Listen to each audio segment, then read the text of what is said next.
Padre rico, padre pobre. Capítulo 4, lección 4. La historia de los impuestos y del poder. Mi padre rico solo jugó el juego con inteligencia y lo hizo a través de corporaciones, el secreto más importante de los ricos. Recuerdo que en la escuela me contaron la historia de Robin Hood y sus alegres camaradas. Mi maestra aseguraba que era la maravillosa historia de un héroe romántico que les robaba a los ricos para darles a los pobres. Pero mi padre rico no lo veía de la misma manera. Él pensaba que Robin Hood era un vil ladrón. Es posible que Robin Hood se haya ido, pero sus seguidores continúan viviendo. Con frecuencia escucho a la gente decir, ¿por qué no pagan eso los ricos? Los ricos necesitan pagar más impuestos y ese dinero se lo deberían dar a los pobres.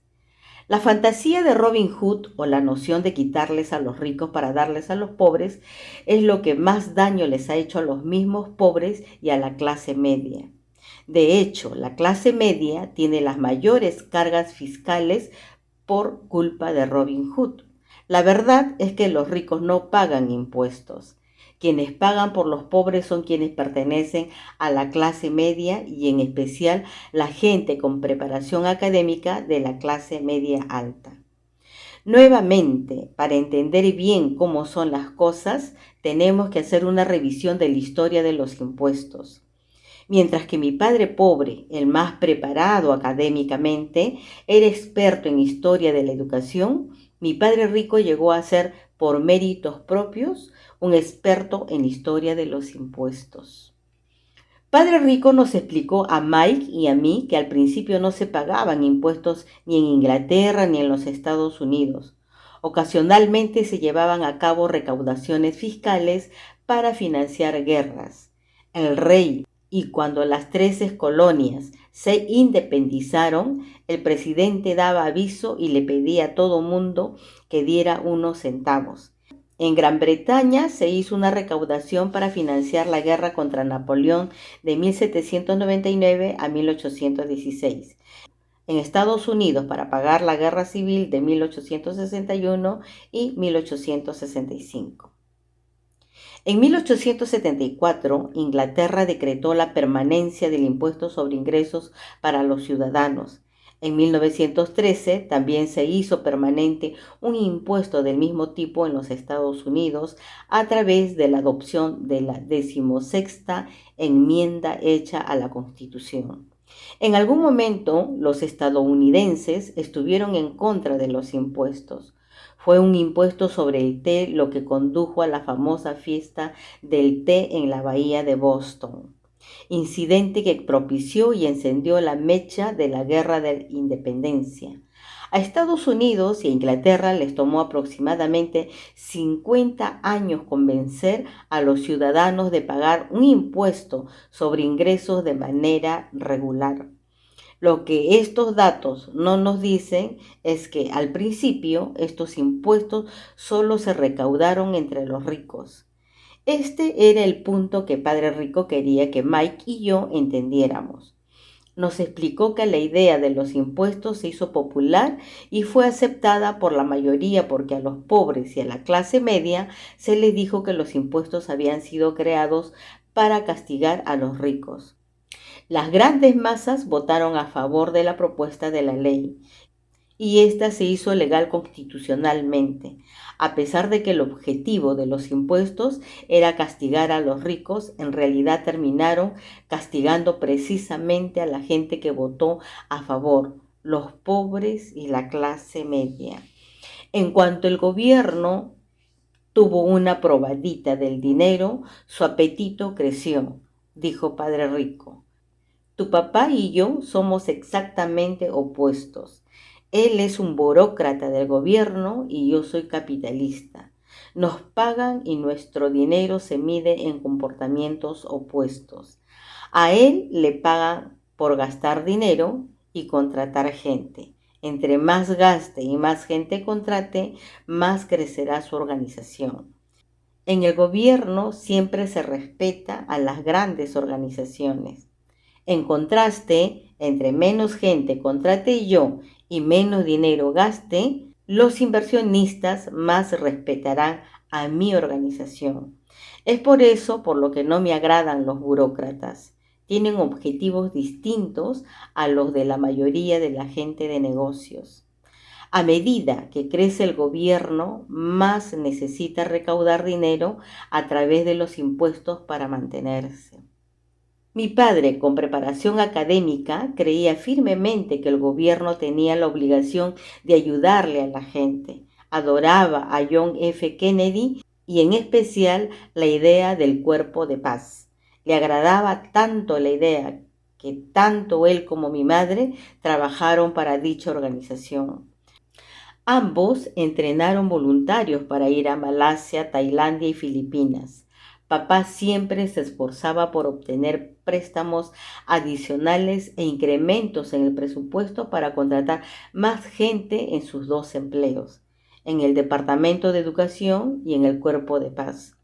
Desde que tuve unos 10 años, empecé a escuchar a mi padre rico decir que los trabajadores gubernamentales eran un grupo de ladrones flojos, y a mi padre pobre quejarse de los ricos y decir que eran ladrones y codiciosos y que debían pagar más impuestos.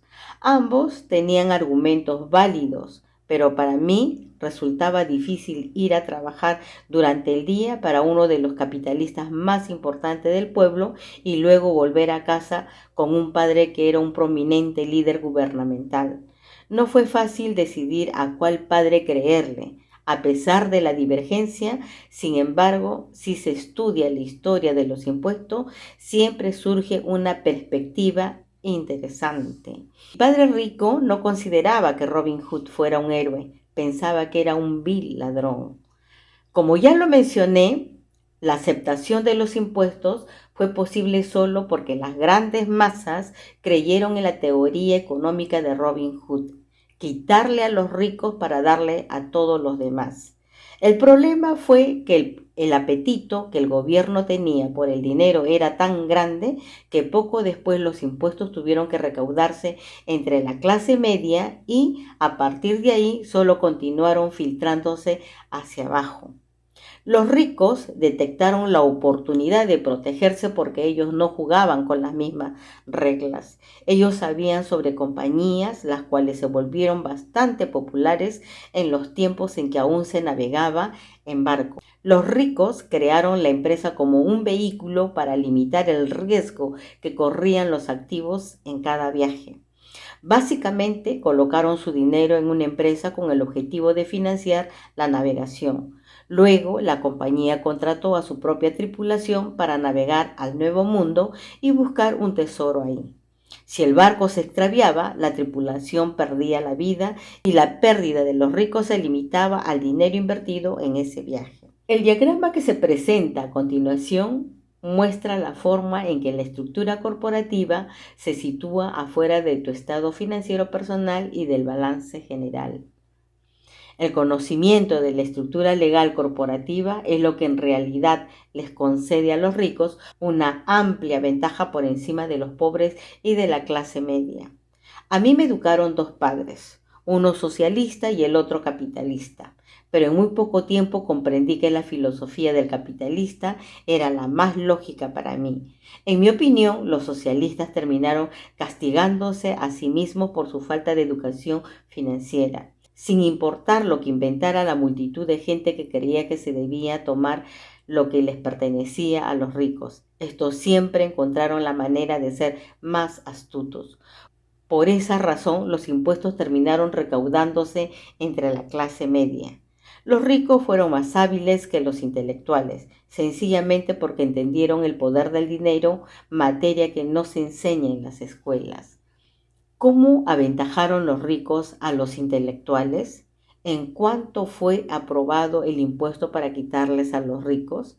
El dinero empezó a fluir hacia las arcas del gobierno.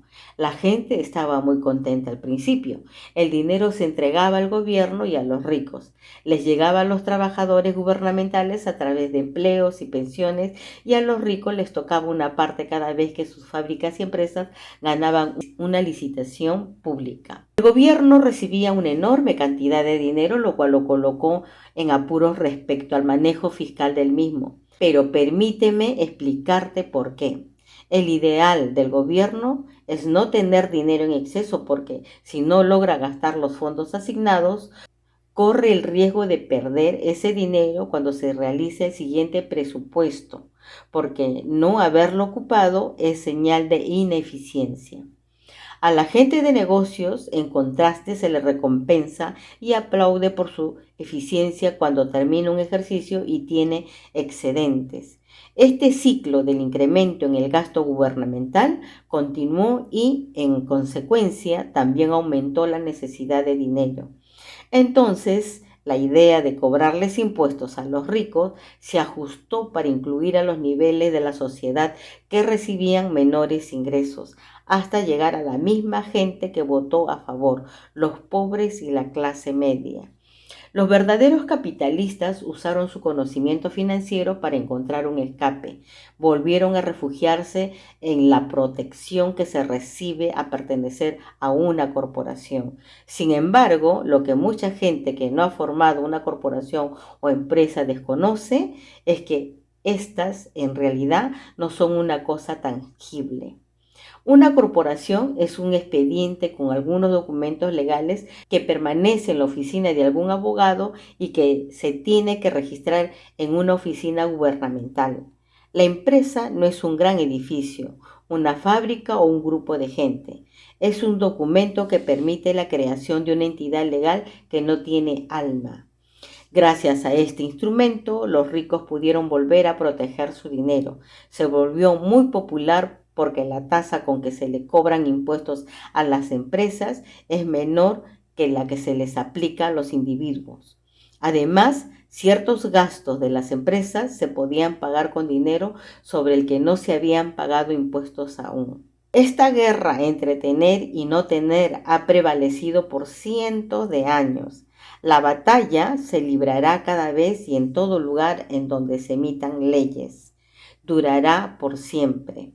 El problema es que quienes pierden siempre son los que no están bien informados, aquellos que todos los días se levantan y con toda diligencia van a trabajar y a pagar impuestos.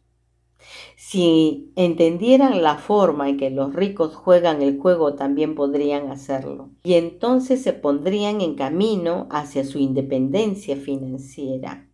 Por eso es por lo que me molesto cada vez que veo que un padre les recomienda a sus hijos que vayan a la escuela para después conseguir un empleo seguro y permanente. La gente con empleo seguro, pero sin aptitudes financieras, está destinada a vivir esclavizada por siempre. En la actualidad, los estadounidenses promedio trabajan entre 4 y 5 meses para el gobierno, es decir, solo para pagar sus impuestos. En mi opinión, eso es demasiado. Entre más duro trabajes, más le tendrás que entregar al gobierno. Esta situación me hace pensar que la idea de quitarles a los ricos terminó afectando a la gente que apoyó su promulgación. Cada vez que se trata de castigar a los ricos, estos se defienden, reaccionan, porque tienen dinero y poder y la intención de cambiar las cosas. Los ricos no se cruzan de brazos, listos a pagar más impuestos. En lugar de eso, buscan maneras de minimizar la carga fiscal. Contratan abogados y contadores muy hábiles y persuaden a los políticos de cambiar las leyes o de soslayar lagunas legales. Los ricos utilizan sus recursos para efectuar cambios. El Código Fiscal de los Estados Unidos también permite otras formas de reducir los impuestos. La mayoría de estos vehículos está disponible para cualquier persona. Sin embargo, los ricos son quienes los aprovechan con mayor frecuencia porque ellos están enfocados en proteger sus negocios. Por ejemplo, La cifra 1031 es la forma popular de llamarle a la sección 1031 de la Ley de Impuestos Internos. En ella se le permite a un vendedor retrasar el pago de impuestos sobre un bien inmueble vendido para obtener ganancias de capital al intercambiarlo por otro bien inmueble de mayor valor. Los bienes raíces son un vehículo de inversión con grandes ventajas fiscales, siempre y cuando sigas cambiando tus bienes inmuebles por otros de mayor valor. No tendrás que pagar impuestos sobre las ganancias hasta que liquides. La gente que no aprovecha estos ahorros legales en impuestos se pierde de una gran oportunidad para hacer crecer su columna de activos. Por desgracia, los pobres y la clase media no cuentan con los mismos recursos. Solo se quedan paralizados y permiten que el gobierno les entierre sus agujas en los brazos para succionarles la sangre. Siempre que veo la enorme cantidad de gente que prefiere pagar más impuestos o que aprovecha menos deducciones por miedo al gobierno, me quedo boquiabierto. Tengo amigos que terminaron cerrando y destruyendo sus negocios para descubrir después que todo se debió a un error del gobierno. Puedo comprender el temor y las reacciones a la intimidación, pero creo que el precio de trabajar de enero a mayo para pagar impuestos es demasiado alto. Mi padre pobre nunca se defendió, tampoco mi padre rico. Sin embargo, este último aprendió a jugar con inteligencia a través de las corporaciones, el secreto más importante de los ricos. Seguramente recuerdas la primera lección que aprendí de mi padre rico. Tenía 9 años y tuve que sentarme y aguardar a que se dignara hablar conmigo. Me quedé esperando en su oficina por horas. Me ignoró a propósito. Quería que yo reconociera su poder y que deseara tener el mismo tipo de fuerza algún día. Durante todos los años que estudié y aprendí de él, siempre me recordó que el conocimiento es poder. Si trabajas para obtener dinero, le cedes el poder a tu jefe. Si haces que el dinero trabaje para ti, puedes conservar el poder y controlarlo. Además, cuando uno tiene dinero, también posee un gran poder que exige tener el conocimiento adecuado para saber conservarlo y multiplicarlo. Si careces de ese conocimiento, todo mundo podrá mangonearte. Padre Rico siempre nos recordaba a Mike y a mí que el mayor bravucón no es el jefe o el supervisor, sino el recaudador de impuestos. Él siempre te va a quitar más si se lo permites. La primera lección que te ayuda a hacer que el dinero trabaje para ti en lugar de que tú trabajes para él, tiene que ver con el poder. Si trabajas para el dinero, para obtenerlo, le cedes el poder a tu jefe. Si haces que el dinero trabaje para ti, puedes conservar el poder y controlarlo. En cuanto a Mike y yo entendimos la fuerza que nos otorgaba hacer que el dinero trabajara para nosotros, Padre Rico se enfocó en el siguiente paso: ayudarnos a ser inteligentes en el aspecto financiero e impedir que cualquier cosa o persona nos mangoneara. Es muy fácil que te manipulen cuando eres ignorante, pero si sabes de qué hablas, tienes más oportunidades de defenderte. Por eso Padre Rico pagaba tanto dinero para contar con la asesoría de contadores y abogados hábiles y especializados en temas fiscales. En realidad era mucho más económico pagarles a ellos que al gobierno. La mejor lección que me dio Padre Rico fue: si eres inteligente y hábil, la gente no podrá mangonearte.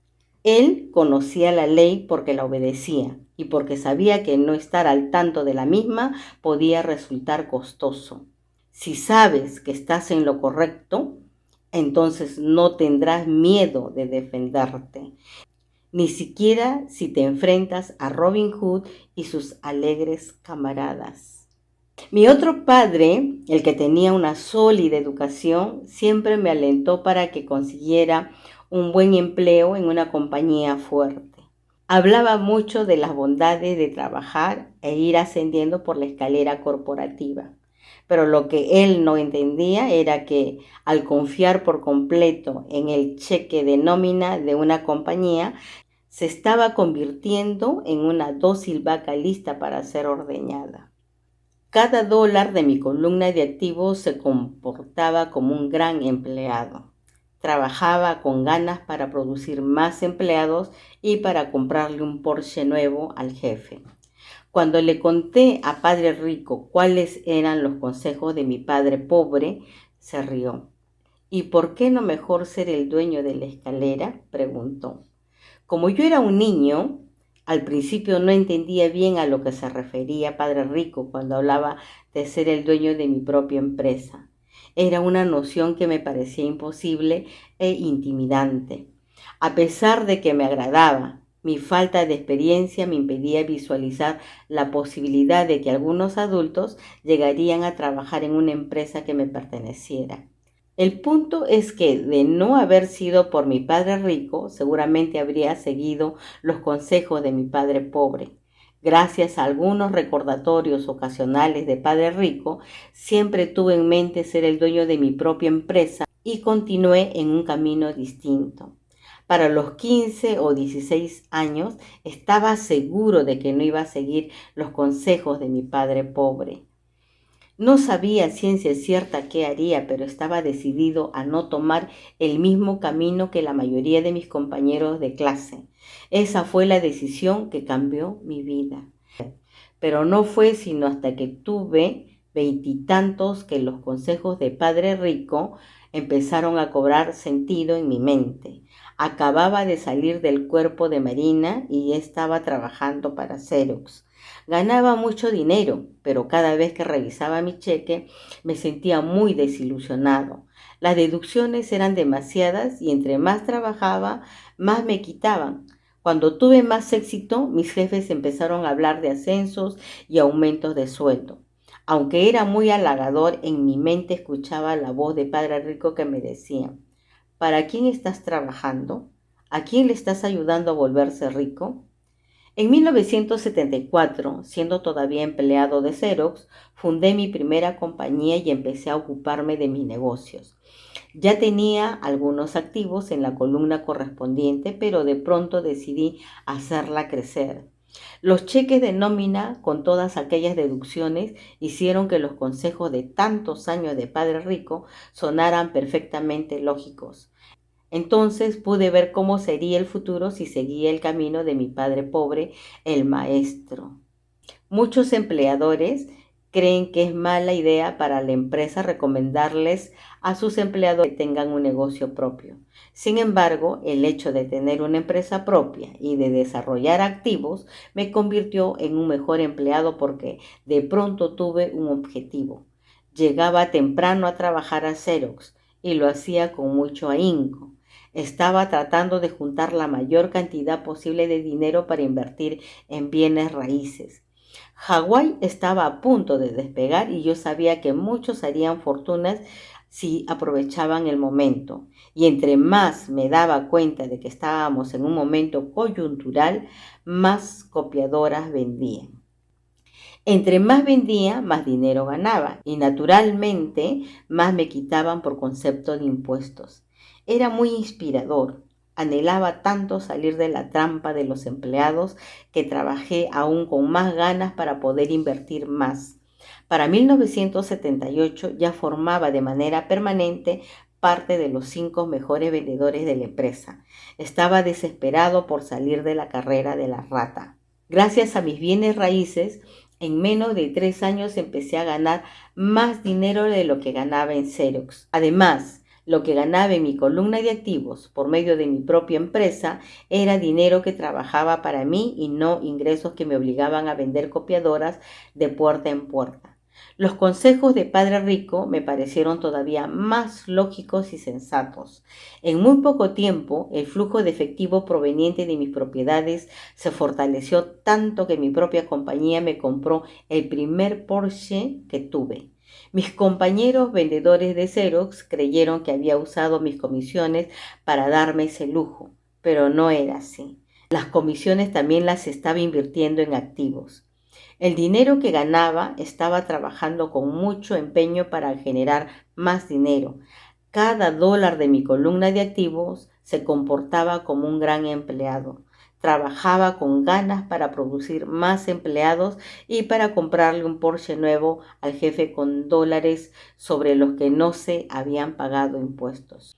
Empecé a trabajar todavía más duro para Xerox. El plan funcionaba y mi Porsche era prueba de ello.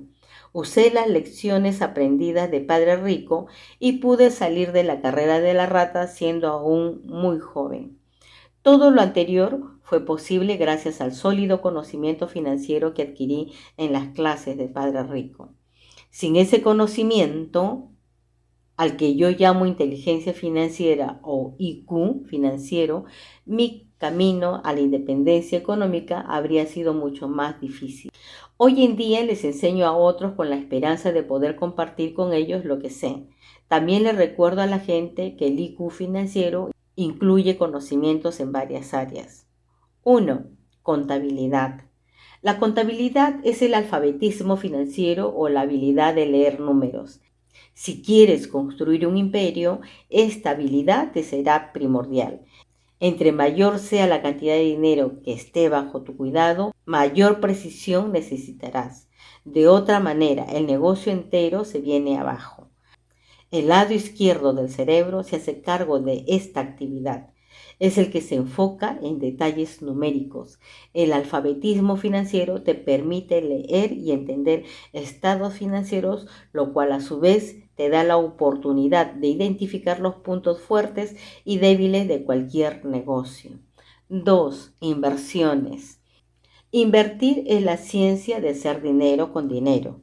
Involucra estrategias y fórmulas en las que se aplica la creatividad del lado derecho del cerebro. 3. Comprensión de los mercados. Entender los mercados también es una ciencia. Es la ciencia de la oferta y la demanda. Además de las cuestiones fundamentales y económicas de la inversión, necesitas conocer los aspectos técnicos del mercado, los cuales, por cierto, se manejan en función de emociones. Piensa, por ejemplo, de acuerdo con las condiciones actuales del mercado. ¿Esta inversión tiene sentido o no?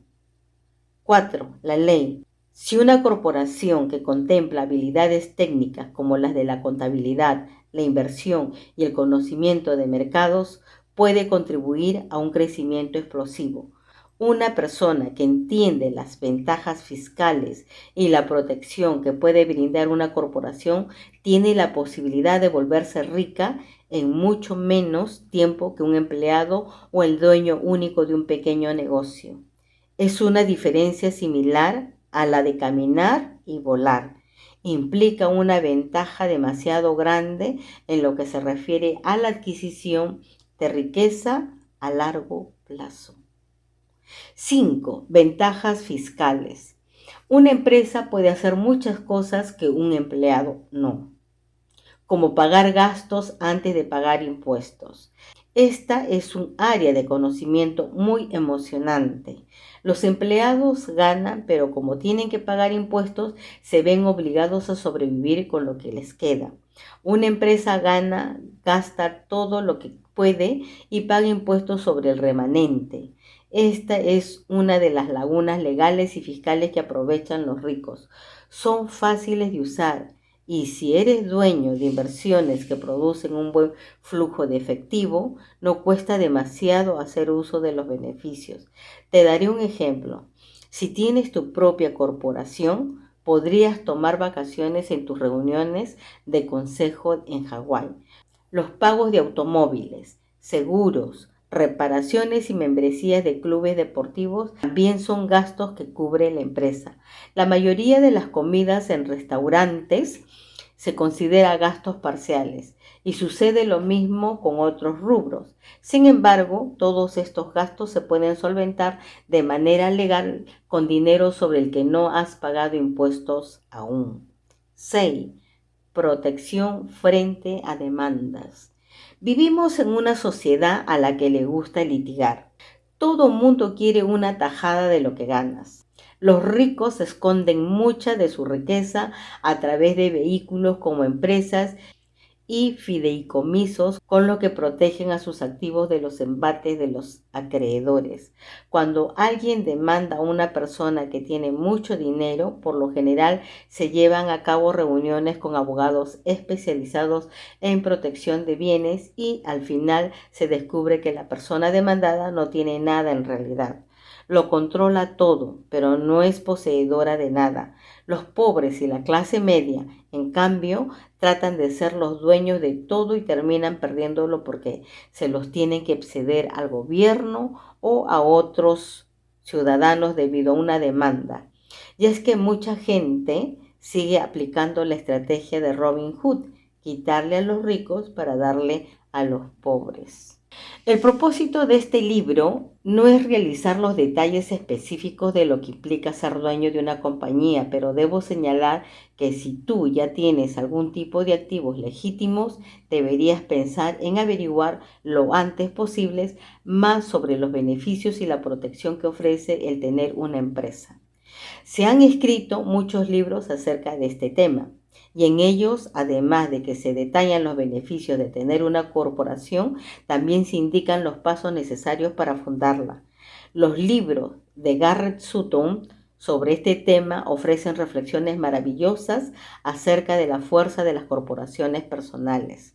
Asimismo, debo recordarte que el IQ financiero es en realidad la sinergia de muchas habilidades y talentos. De hecho, yo diría de lo que conforma la inteligencia financiera básica es la combinación de las 4 habilidades técnicas que mencioné anteriormente.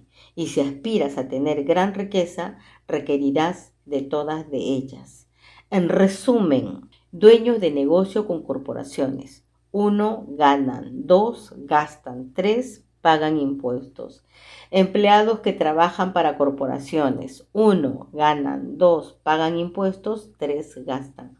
Como parte de tu estrategia financiera general, te recomiendo aprender acerca de la protección que las entidades legales les pueden proveer a los negocios y activos.